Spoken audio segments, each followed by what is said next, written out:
Yeah, so right at the start here, you're going to see our runners just furiously jumping. That's going to actually save a little bit of time because each time you initialize a jump, that actually sends you forward just a little bit, just get a tiny bit of speed. And so definitely spamming these hops as they're progressing through in that first area. And then unlocking dash there is going to bring about some really interesting speed tech, right, Red? Mm-hmm. In this game, you actually only have 3 controls. You have dashing, you have jumping, and then you have climbing or grabbing, as you saw both of the runners doing a little bit earlier in this little prologue section. Yeah, really. Yeah, sorry, go on. Yeah, this is our introduction to the dash mechanic. And so there's your introduction to all the controls that you're going to be using. Yeah, absolutely. And like one of the really cool things about this speed game also is that quintessentially the grand majority of the speed tech that ends up coming out is just all based around canceling out a dash by just jumping out of it. And so depending on the direction, depending on your positioning, the effects can end up changing. But besides really like corner boosting, it's really down to how they're going to be canceling out their dashes. And so where they end up and where they start their dashes can be really important for shaving off split seconds as they're heading to each area. Really early on, we also see the use of wall bounces, which, as you can see both of the runners doing, when they dash up against a wall and then hop off it really precisely, they get an extra burst of momentum off of hopping off the wall. And so they use that quite a bit in moving around the levels quickly. Yeah, for sure. And pretty nice chapter 1 from both of our runners as they're going to be progressing through. As we mentioned, there is a bit of a PB disparity here by a couple minutes, so we expect Moose to run away with the race, but definitely a very good job from both of our runners so far. We also get introduced to the hyper dash mechanic pretty early on. Basically, when you press down and left or down and right, and then dash and then jump, you get an extra burst of momentum over the normal amount that you get from a dash. And then wave dashing is just doing that dash from the air, and so then you can keep your dash that way. Both these runners finishing up chapter 1 with pretty low times. Yeah, nicely done from both runners. Is now they are going to be heading towards the second chapter. Definitely one of my favorite chapters music-wise, right, Red? Yeah, this music's really good. Both in the chase section in the latter part and this early music in the first part. Chapter 2 also gives us our introduction to dream blocks, which right now they aren't active, but in a moment they will be. These are blocks that you dash endlessly through. You use one dash to get into them, and so you have to have a dash to get in. But once they're in, you just kind of dash endlessly until you reach the end of them. And then also interesting to note is that you can jump out of dream blocks, which is actually introduced to you by the game later on. And so there's a lot of cool movement tech in this game, just surrounding the different mechanics that it initially has. Yeah, for sure. Really interesting. You'll also notice a visual effect if you've never seen or played Celeste before of Celeste's hair. When you see that color blue, that means that the character either needs to land on the ground or use some other mechanic to be able to refresh the dash. But when the hair is red and eventually pink, then the character has the capability of dashing. And so you'll notice that sometimes when they jump into the air that they are actually able to get red hair and not expend their dash. And they do this by being on the ground between the frames of 5 and 10 in this 60 10 and 15, but yeah. 10 and 15, thank you so much. And that allows them to keep their dash or get it back, so to speak, as they jump in. And so yeah, here we're being chased by Battlin, who is our like evil self, I guess, is the best way to put it. But both runners handling this Battlin section quite well for the most part. As we move to the end of the dream sequence of this level.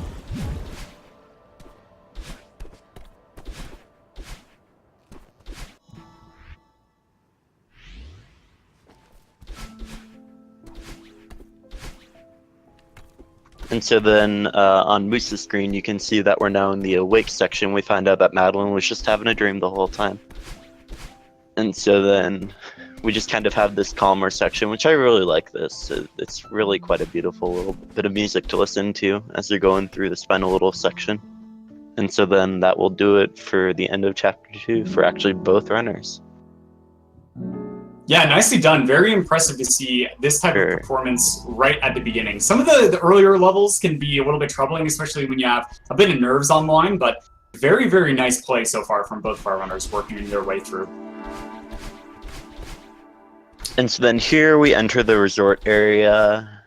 This is where we get first introduced to what I like to call dust bunnies, but they're the little like creatures that will kill you if you touch them, like right there. Yeah, and a lot of these rooms, Fred, are really cycle-based, so if you actually end up taking a death, that can alter what you're normally used to, and you might see our runners also carry momentum as they're going through some of these screens, which also refreshes their dash when you transition to a new screen. And so if they lose that momentum, if they have a different cycle, it's going to require them to have to do some either backup struts or even improvise in some of these, and that can be really scary in a race scenario.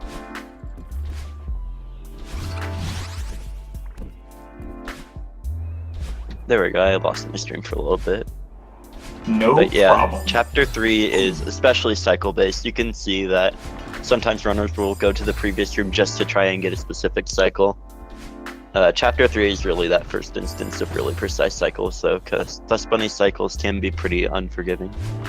Yeah, Moose struggling a little bit to make it through that platform room there, but being able to get through, nicely done, just kind of backed off for a second, collected his thoughts, and then tried it again to be able to successfully get through. It's always impressive to see from our runners. And now he's going to be progressing through as davidaei, and just taking a slight death there, has to do that screen over.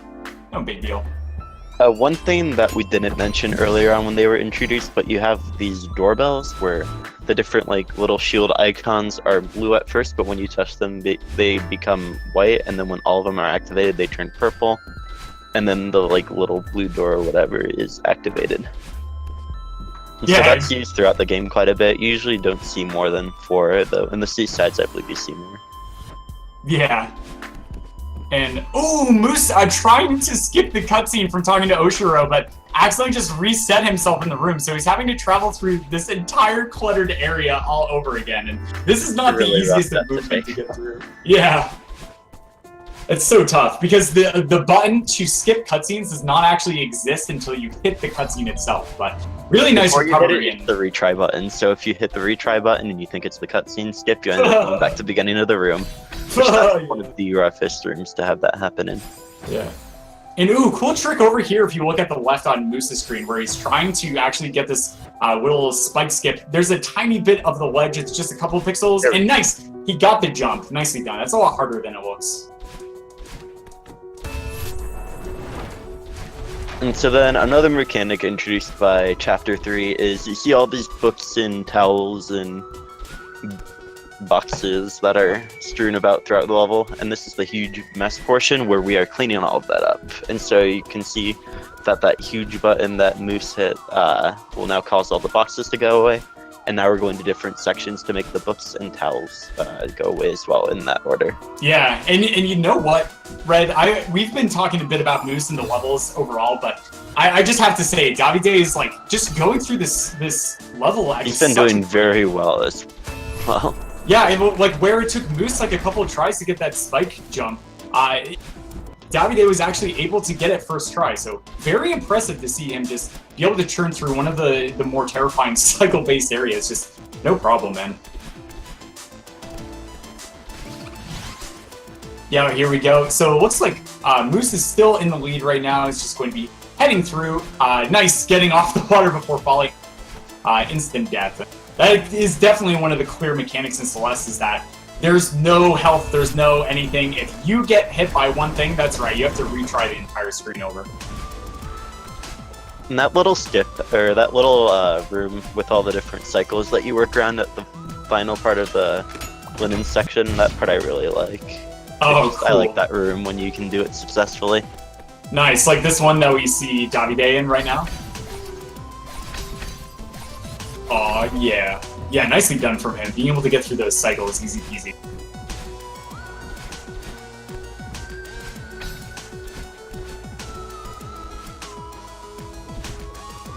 Alright, another mechanic in this game that you may not be familiar with, but every time you see our runners run into these green crystals, you might hear like a slight glass shattering sound, and that you'll also notice that Madeline's hair, will turn red, refreshing the dash. That's just a function of those crystals as we see over on davidei's screen. And over on Moose's screen, I'm not sure how the timing works up, but you will see an intentional death at the key. When you take any death while you have a key on you, you will keep the key. This is just used. The developers thought it was good that you should keep it, and so that's how it works. And so then we use it to actually save a little bit of time here, and then we also use it in Chapter 7. Yeah, so really exciting section here for Moose. This section can be so difficult. I remember struggling with this in my casual playthrough, Madcore, but he's making quick work, and it takes an unfortunate little death there, but that's okay. This is not one of the more punishing screens, but these screens can be pretty long, Red, and taking a death can send you back really far. Yeah, the last room, wow. Ooh! A few deaths are alright, it's okay. Just need to work through it. Yeah, man, this can be so brutal too, because when Oshiro just decides to start charging across, his height and elevation is going to be set, and then he just moves across very, very quickly. You can actually end up landing on Oshiro's head in order to refresh a dash, but usually we just try and beat him out and run it. Wow, nice little hyper there from Moose to be able to get through that section in order to get some speed to get through those crystals before Oshiro charges. And this is the screen. This is the really long one that can be scary. Yeah, this is the longest screen. This one's really rough to die to, and you're especially prone to tilt. And Moose makes it through. Nice, making that look easy. Nicely done, Moose. Slight bit of difficulty earlier on in this last section, but we made it out easy peasy. Yeah, for sure. And I really like this slow and steady play. Not slow by any stretch of the imagination, but very steady play from davidaei. He says, you know what, Oshiro is a scary Deuterino, and so I'm just going to let him cross, and then I'm just going to focus on getting through the levels itself. That's really, really smart, because you can actually rack up a lot of time loss just from deaths alone. And in a race, it's all about not often like aiming for a PB every single time, but just being able to get through the runs at a consistent pace. And here we can see over on Moose's scene, we get Moose's screen. We get introduced to a few different mechanics. We get introduced to these bubbles, which act as a sort of dash, but don't consume your dash. We get access to clouds, which there's two types of clouds. There are white and pink clouds. Pink clouds you can only use once. White clouds you can use them as many times as you need to. And then you have the wind mechanic, which the wind mechanic is probably the cruelest of the three most often. You have to kind of dash against the wind more often than not just to be able to work with it. Yeah, for sure. And a little bit of a skip here coming from Moose. Nice, gets it second try. Nicely done. And nice, and he gets the second one as well as he's progressing in his stream. These are a lot of like pretty difficult screens. I was actually watching my friend practice a lot of these before the race, and they're definitely not easy, and Moose just made quick work of them. Nicely done. And here's a cool little trick right here, skipping just a slight bit of auto-scroller to save a little bit of time, taking the momentum of the block plus a hyper dash in order to skip that tiny little bit of extra time that you normally need to ride that block for. Yo, awesome. And these little blue bubbles, they travel a short distance and then kick you out, but they also refresh your dash. And so using those to get a little bit of extra distance and speed is a nice little thing. And this screen, I love this screen where Moose is nice doing some hypers there into the ground, but extending them at that 10 to 15 frame window in order to get that dash back and be able to get through really fast. Nicely done, dude. Credit to davidaei as well too. We haven't been giving him a lot of credit, but he's been doing quite well throughout this entire race. Yeah, look at that, making quick work of those difficult screens as well. And wow, and he gets that screen as well. This is a really difficult one. Is he gonna get it? Yeah, he gets up, gets the first crystal, and he gets through. Nicely done, davidaei. Yeah, and so also coming from Moose, some screens can be interesting because they don't have a constant wind effect, but then they have them on an altering pattern, and so being able to get through is difficult. And yeah, that back wind can be so brutal if you're just barely shy of the distance you want to catch.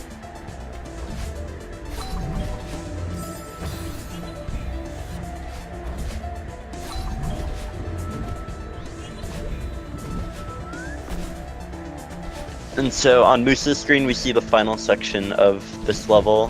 This one you have to deal with stronger winds that you're pretty much forced to dash into in order to move ahead, but Yeah. obviously he doesn't care. He's just going through as though it's a normal level.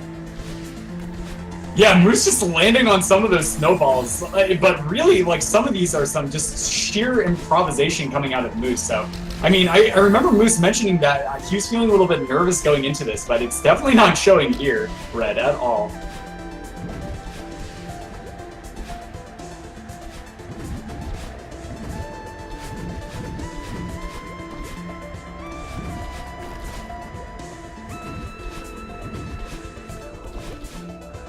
And so then here we see Moose on the final screen of Golden Ridge. He's making quick work of it. And then he's about to skip a cutscene that will be the end of the level. Wow, Moose making quick work at Chapter 4 as we see davidaei still working on the final section of Chapter 4, but not too far behind, truth be told. Yeah, and you might see our runner's timers pause as you see from Moose's screen right now.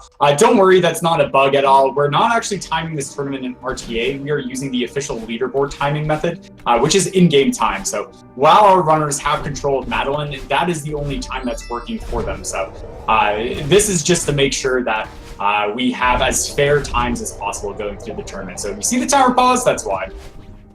And so here in Chapter 5, we're introduced to a couple of different things. We've got these red bubbles that actually go on infinitely until you dash out of them, and so those are really fun to work with, especially after the bluish-green bubbles of Chapter 4.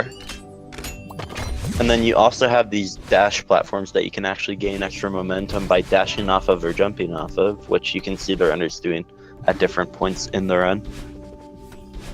Yeah, there's also going to be a really exciting sequence break in Chapter 5 coming up a little bit later in the chapter itself, but there's also some potential for some other sequence breaks as well. So we're going to see if Moose decides to go for these... no, he's not going to go for double bubble skip. Instead, just like playing it safe. I like this decision. He knows he has the slight advantage in PBs, and so not going for every single insane trick, but just being able to get through consistently is double bubble really, is a particularly rough skip in general, so I'm really not surprised by these runners not going for it. It requires a lot of very precise movement, and so no double bubble skip, no problem. He's on his way to the second part of Mirror Temple, which is this sort of like weird sort of cursed temple. And so here we're introduced to the Seeker enemy by actually playing as one. Yeah, I thought this was... Very interesting way to present them. Yeah, I was just going to say that as well, Red. It's very fascinating that they decide to show you exactly what these Seekers can do by just kind of controlling them, and also just sort of how their acceleration system works. Very, very interesting to have them introduced in that way. And so as we're progressing through the rest of Chapter 5, we're going to have to watch out for those as we go through. Also, you see this one room on Moose's screen. It's important to skip all 4 of those cutscenes and not retry accidentally, because if you retry, then you can actually lose a lot more time than you otherwise would be. Yeah, because that sends you back to the beginning of the room, so you actually have to skip them all over again, right? Oh man, that would be brutal, but yeah, nicely done for Moose, and getting under that Seeker, no problem. And so, cool thing about Seekers as well is that they can actually activate those lock switches to help us open the doors, as you saw on Moose's screen, and you can also end up jumping on their head to deactivate them for a small period of time, as you see from Moose. And so, nice setup there to get the Seeker to actually activate that lock switch by jumping into it. And meanwhile, as Moose is making clean work of Chapter 5 for the most part, we see davidaei also doing some very clean work on his own, about to enter the cursed part, or like evil part of the Mirror Temple himself. Yeah, nicely done. We're going to see how davidaei ends up working with these Seeker manipulations, as Moose had a pretty clean job, only like a death or 2 there in that entire section. So very impressive so far from Moose in Chapter 5.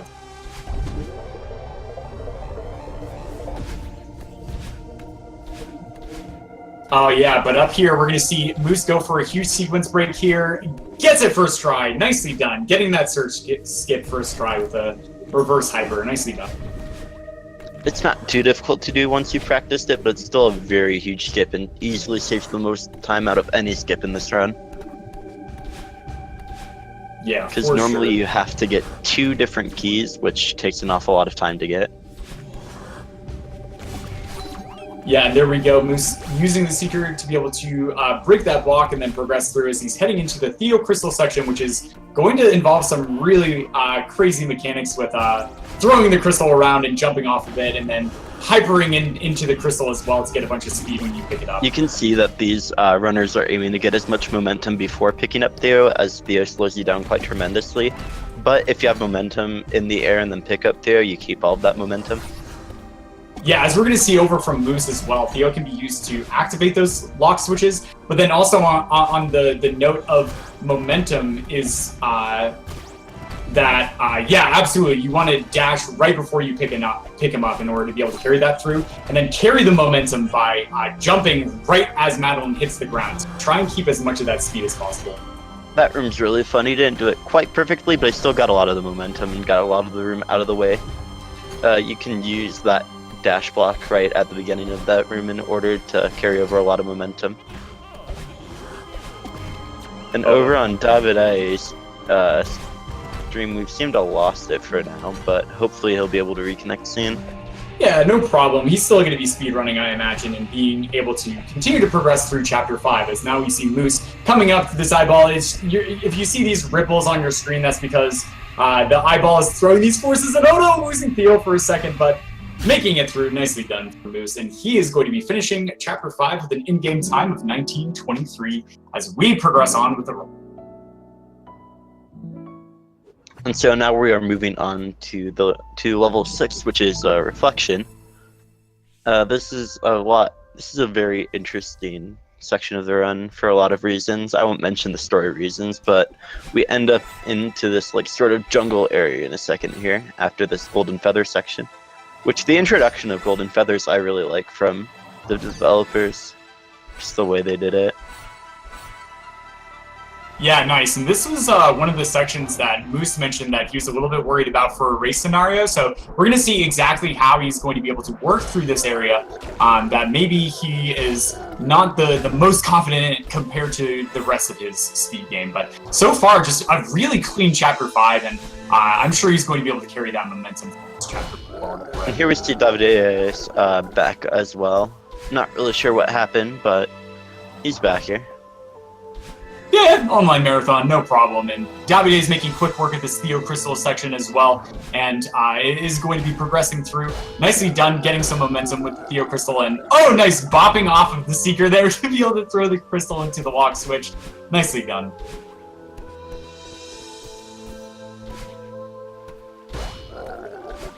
Yeah, and so we see a new mechanic here, which are going to be these moving blocks that we like to call the Kevin blocks because of the silly way. But yeah.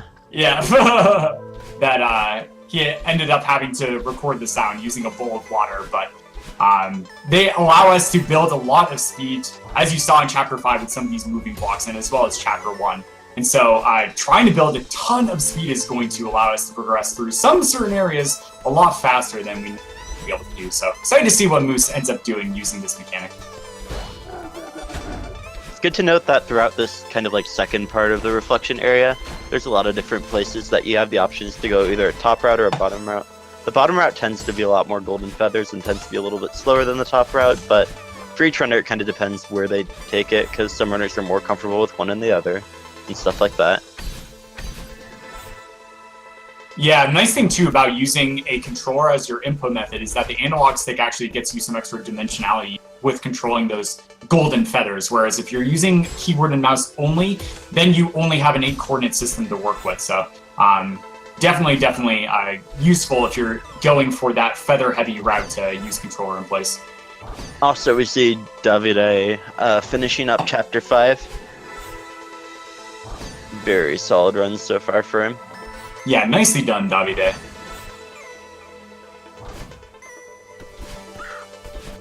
There we go. Moose is going to be skipping a cutscene there, and then coming over, you're going to notice these like black and purple thingies going on. That's sort of a pretense to the boss at sort of the later section in Reflection, which is going to be battling. Yeah, and so really tricky section here that we're seeing from Moose, trying to get in really specific positions, and nice, he gets the difficult little hole there that sort of veer off in a snaky fashion. As he's that last one's definitely the hardest of the 3 to hit. The first two you can set up quite easily. The first one you just kind of position yourself on the wall, and the second one you dash forward, but that third one you have to really know what you're doing.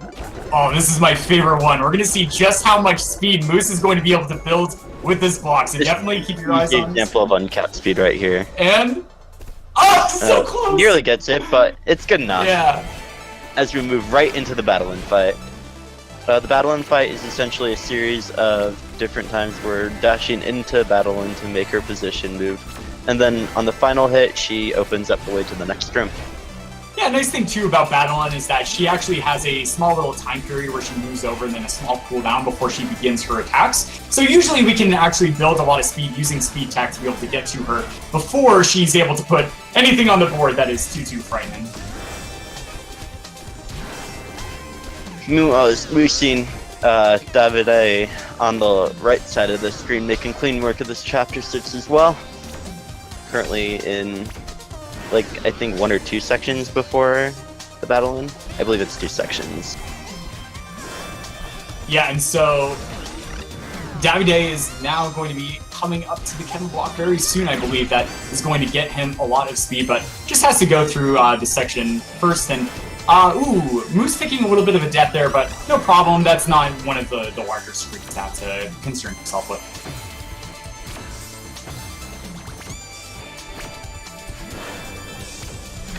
Yeah, so it's very interesting when you actually use a downward diagonal dash into the ground. It gets you a little bit of speed, but not as much height when you end up canceling the dash by jumping out of it. And that's something that we call a hyper. And so in certain sections, of course, you want to use a hyper instead of just a normal dash jump in order to build a little bit of speed.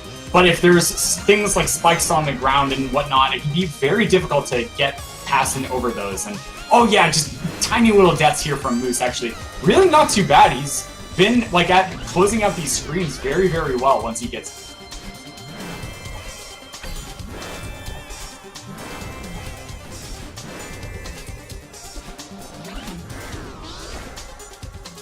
And so then here's our segue into the second part of the battle and fight, where, did I mention the music's great? The music's great, but the music starts glitching out even more than the first time. And so then here you also have these purple blocks going from moving when you hit Battlein to also moving on cycles outside of that. And so this is another one of those sections where the cycles are pretty important. But you can see Moose is taking advantage of all those cycles, just hitting Battlein every time that he can. Yeah, and over on davidaei's screen, he is not going for the next sort of little spike hole to fall into, instead using these bumpers to be able to get through. That's okay. That last one, as Red, you mentioned earlier, can be very scary and very difficult to get through. But then it's also like right at the end of the screen, and so you'd have had to do the entire thing over again. Here over on Moose's screen, we see the last room of reflection, or before the level up, which he makes easy work of, does it first try. And so then here we level up and we get a second dash, which is one of the greatest things that happens when playing this game casually. Yeah, I don't know what's better, getting pink hair or being able to dash again, but you'll notice that Madeline now switches between pink to red to teal and back to pink hair. The pink means that he has 2 dashes remaining in his inventory, and then the red, of course, still means 1, and then the cyan or the teal hair means that he has to land to be able to get through. But overall, pretty good reflection there from Moose. All the deaths he was taking, you might see that number go up a little bit, were actually really not that bad, and so really nice fight. You can also see over on davidaei's screen, he's making some clean work of Battlein on his own. Not quite in the second part of the boss fight yet, but certainly on his way. Oh no, just getting a little hung up there and taking a death. He's gonna have to do that screen over again, but that's totally okay. Nice recovery there to be able to just immediately go back into it, and nice, he gets it second try and is progressing on to the next screen. Wow, we have Moose in the next chapter there, Red. Yes, this is the summit section, and so we have 7 different sections. We have a section for each of the different chapters. This first section, the 0 meter section, is for reflection, and then each other one is in order, chapters 1 through 5. Yeah, it's really cool. A lot of sort of the elements and themes that we saw as our runners progress through the chapters are going to be brought up in each section. And oh no, davidaei with another death there is going to have to do that entire screen over again, but no problem. Just going to give it another try. And nice, makes it through. Easy. Woo! Making some of these look close too. That always just like scares me whenever I see speedrunners push it to the limit like that, Red. And you have to, back over to Moose here, you have to remember that this section, since it does have all the mechanics from the previous chapters, you do have to kind of remember them all, and it's kind of a last little test for you. And this does apply to the speedrunners as well. This chapter is very long, easily the longest in the entire run. Yeah, a lot of the platforming and stuff involved too actually ends up involving a higher skill cap of movement too than you might have seen in the respective chapters. Of course, chapter 3 is always going to be hard with those dust bunnies, as you call them, Red, as well as various other cycle-based activities. But really nice quick section there from Moose as he's going to be progressing up and up into the 1,000 meter mark with those dream blocks again. Seeing the return of these dream blocks was so satisfying, and being able to use the extra dashes to go through them as well. Oh yeah, I just love like the sound. Like it just really reverberates in your ears really well. Oh my goodness. Yeah, shout out to Power Up Audio. Oh, nice improvisation there from Moose. He was a little too far to dash into the dream block, so he just ends up landing on top of it and progressing through instead of having to do the entire screen over again. Nicely done from Moose. And here on davidaei's screen, we see him taking on the final part of Reflection. As the battle and boss fight, that is, sorry. Yeah, there he goes. So entering the feather to be able to get control, and nice, he's able to get down to her, but he still has quite a lengthy bit of a screen ahead of him. But he's able to get that one, and one more. Nice. Oh wait, there is one more. Okay, nice hit on the bumper to be able to get through and continue to progress on with the fight. Here's the final battle and fight screen for davidaei, as we see Moose SR in 1,500 meters, where again it's the Hotel Celeste level.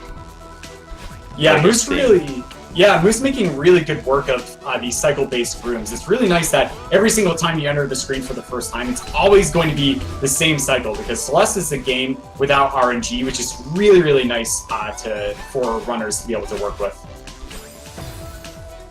Making very clean work of the Celestial Resort section for the most part. As we see davidaei working on just finishing up this Reflection section, and is about to enter Summit himself.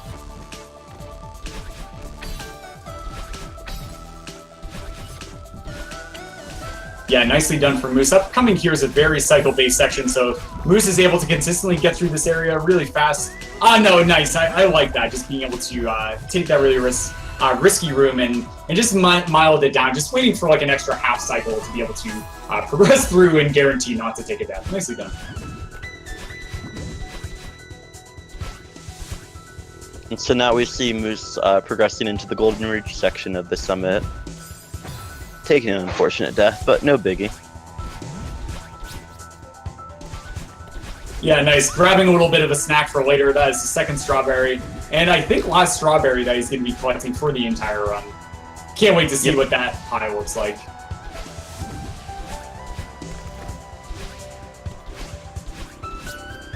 So, grabbing a third berry. Don't worry, we gotta make it a little bit sweeter, dude. Just a little bit. Just a little bit, not too much. I'm barely missing that auto-scroller skip on Moose's screen, but no worries, you can just do it again. Yeah, so keep your eyes peeled as he can end up going for it. The Madman is going for it again, and just barely falls short. It's alright. Just give him a second to work through it. As we see over on davidaei's screen, he's finishing up the 0-meter section of Summit, and about to head into the 500-meter section, which is themed after Forbidden City. Yeah, whoo! Moose just barely struggling a little bit, but able to just reset his position and be able to make it through that screen. Must be a sigh of relief being able to get through that difficult run. But yeah, here we go. davidaei is in the quote-unquote Chapter 1 portion of the summit. Being able to get up, no problem, as using these platforms to get a little bit of height, a little bit of extra speed, and nicely done from our fellow runner.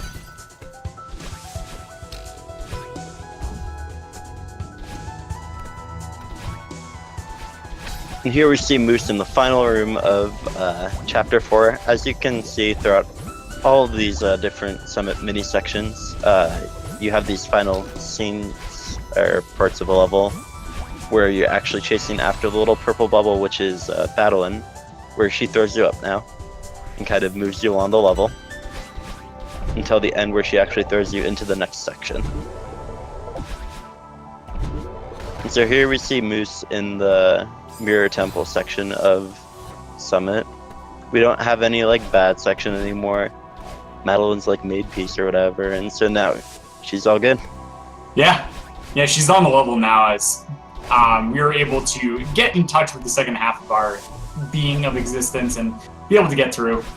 And so here we have key skip, which nice. Moose gets nice. A after just setting up for a quick second.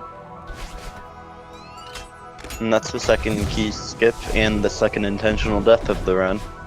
And that's the final one for both of them.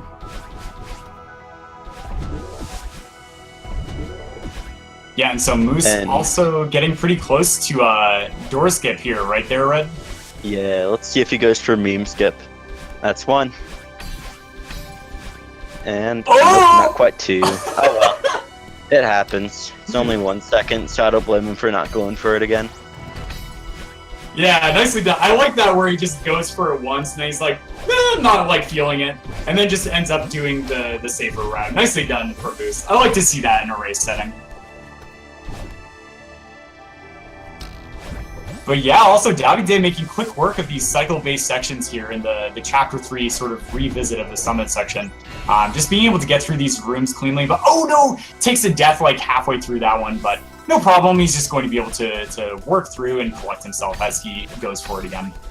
Meanwhile, over on Moose's screen, we see the final section of Summit, where you have these different flags. These different flags actually act as checkpoints for this section, rather than individual rooms necessarily. Yeah, trying to go for another spike skip here. He's not actually landing on the spikes, but just a couple pixels before the spikes are in existence on that wall. But yeah, just getting a second try, nicely done. And he's going to continue progressing on through. Shoutouts to the soundtrack, by the way. All of these songs are really good, but the Summit one especially is such a good track to listen to as you're at the end of this run. Yeah, I love how it just like evolved with every single chapter as you progress through to a different area. It takes on elements and styles of the music that you saw in it, but still keeps that general Summit tune to it. Really cool. Over on davidaei's screen, we see him taking care of the last bit of Chapter 3 section of Summit, as we see him about to move into the Golden Ridge part of the Summit. Yeah, nicely done, and Moose is really starting to get up there now. Actually skipping one of the checkpoints, nicely done, being able to make it to the next one, no problem, as he jumps on the cloud to get some height, and boom. You'll also notice that, very interestingly, there's an upward draft in this section. That's pretty weird to work with. And earlier we had the downdraft section. Each one either makes your movement upwards harder or easier, depending on if it's downdraft or updraft. And so in this one, you feel really floaty. It's really interesting. Yeah, and it gets like really fun to mess trippy. with. Yeah, and you get like really tripped up when you head to the next section and you no longer have the upward draft. It's so weird. We haven't mentioned in the downdraft section, but you pretty much have to dash up for that section just because the wind's going so far against you when you're trying to move up. Yeah, for sure. But yeah, nicely done. Moose just making a lot of these sections look really easy. He actually did some very minor sequence breaks as he was skipping through, like grabbing some of these like dash reset crystals and what have you, as he is now going to be progressing into really kind of like the final leg leading up to the end of the run.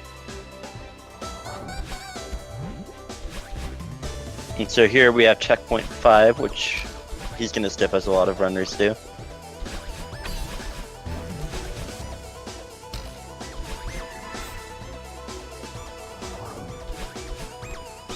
Yeah, there we go. There's checkpoint number 4. He only has 3 more, and then the summit itself. And just jumping out of that feather into the loving embrace of spikes.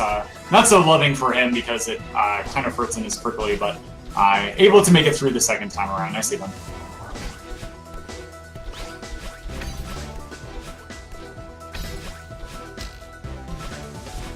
And so here we see Moose wrapping up the last little bit of the summit section.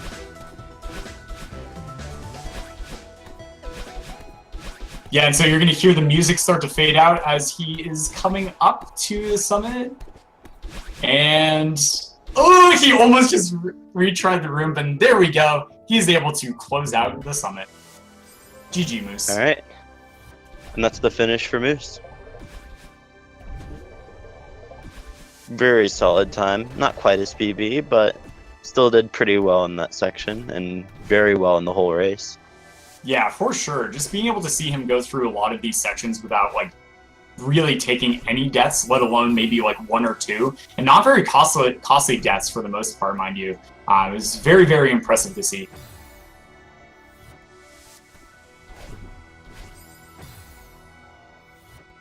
But yeah, now davidaei is in the midst of that Chapter 5 section again. We're going to see if he ends up also going for door skip. That's going to be coming up in a couple screens, but here we go. Here's that really cool skip. And nice, he also gets it first try there, Red. Very impressive.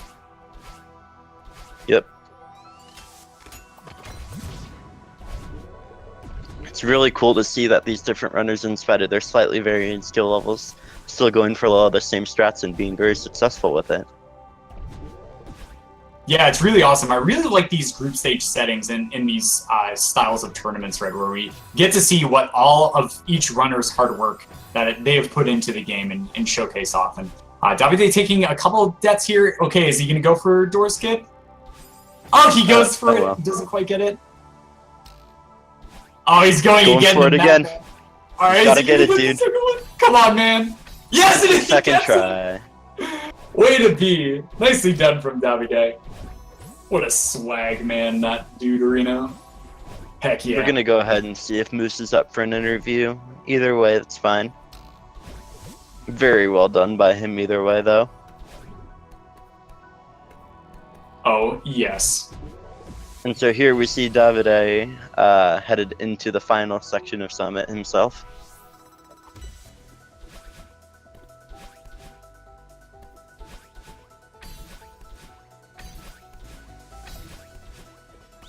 Yeah, nicely done, making up to the first flag, no problem. And then the skill cap for various sections is going to start to ramp up as we see more and more spikes and various drafts and whatnot. And here's that downward draft section that we were talking about.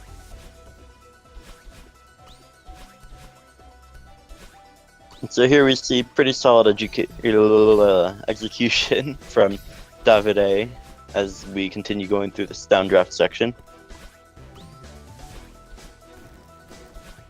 Yeah, nice work so far. No deaths in this section, which is very, very impressive to me. And nice, yeah, he's able to get up and get to the next checkpoint. Nice thing, too, about those trampolines is that they actually end up refreshing both of your dashes, but, ooh, taking a little bit of a death there. Just a minor hiccup and slip up, but being able to tackle that section, probably no try in his second attempt. Yep, nice, gets through that section cleanly, makes it to the next checkpoint. And, unfortunately, we won't have Moose joining us for an interview, but still very much of a GG to him. That was a very solid run. Even with a little bit of mess-ups, it's still alright. We all have those mess-ups. Happens in races. We just keep going, you know? Yeah, exactly. Keep working through it. A special GG to Moose as being his both like first tournament he's been performing in, but then also in his first race setting as well. And very proud of you, man. I'm really excited to see your runs that are going to be coming up for the rest of the tournament. Keep it up, dude.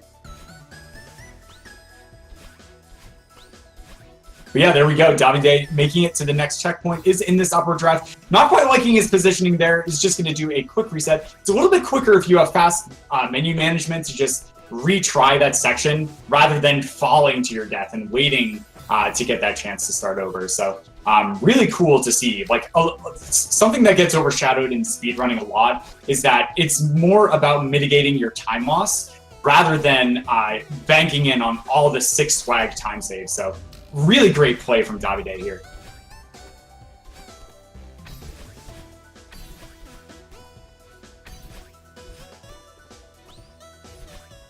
Yeah, and so this spooky section, everything is literally one hit KO. Nice getting through and boop, makes it to the next checkpoint. Continuing to progress on. Heck yeah.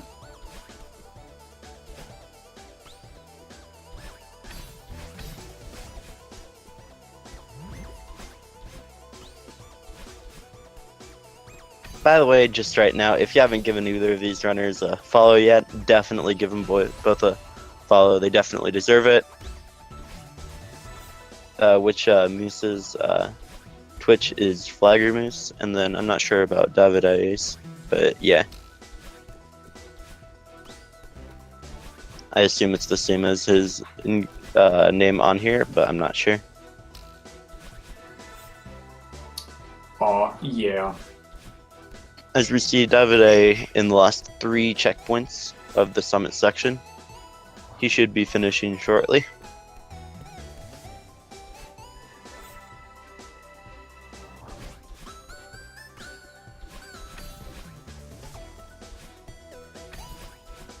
Yeah, coming up in this neutral air section can be like a very, very trippy, because once again you have that like downward draft section, the upward draft section, and then you have this neutral one. So returning to something you've been experiencing the entire game isn't as simple as that. But really nice, clean work from davidaei as he's coming up to the summit, and his time is going to be coming up momentarily. And there it is. Yeah, 42:56. GG.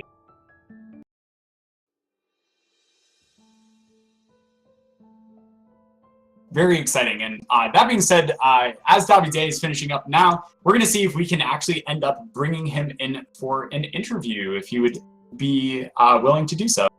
Very solid runs from both of them, I must say.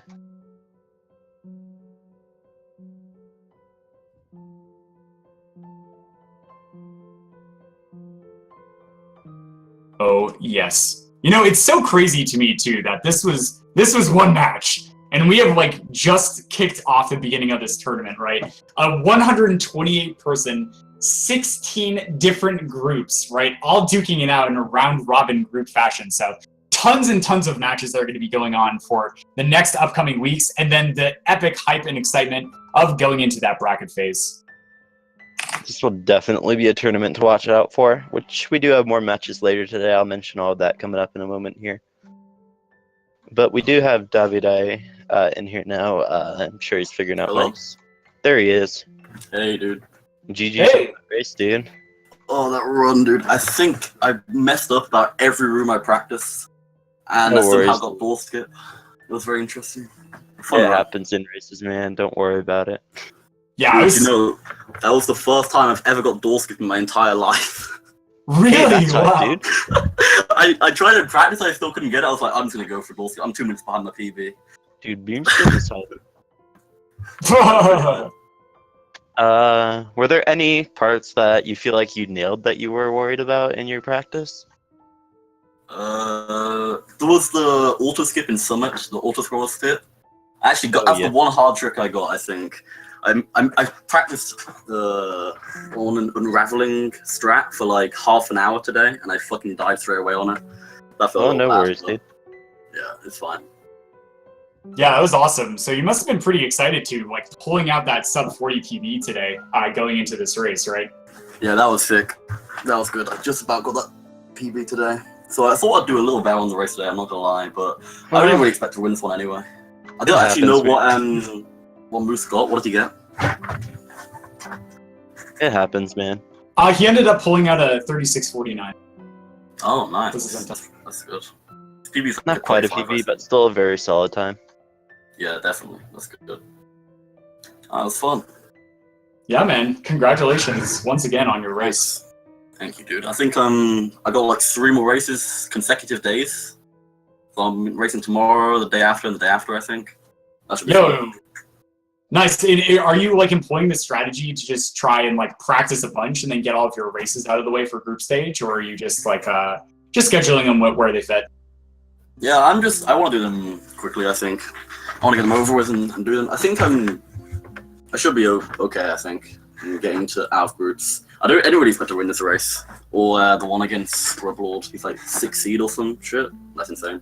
Yeah, he's 6th. And on the leaderboard. Yeah.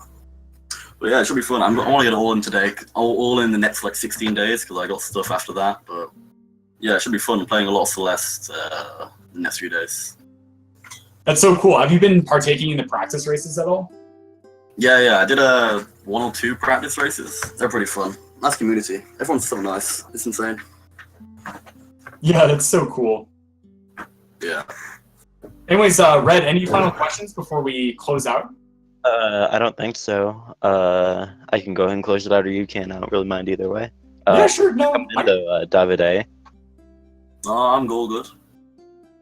Nice. All right. Well, congratulations, davidaei. Unfortunately, not closing out a win for this match, but definitely plenty of matches left in the group stage to be able to close out that winning percentage that he's aiming for. And Moose, congratulations on the win, going up 1-0. Beginning of group stage is definitely awesome to see. With that being said, guys, if you want to see the next Celeste match, well, you're not going to have to wait long, because it's starting in about 4 minutes over on Speed Gaming 3. That is going to be none other than Salad versus Hex Blaze. But if you are wanting to just stick around and chill in this stream, upcoming next on Speed Gaming is going to be none other than the Final Fantasy 1 randomizer. But Red Wave, thank you so much for commentating with me, and this is going to do it for us. Yeah, thank you, Covert. It was awesome commentating with you as well.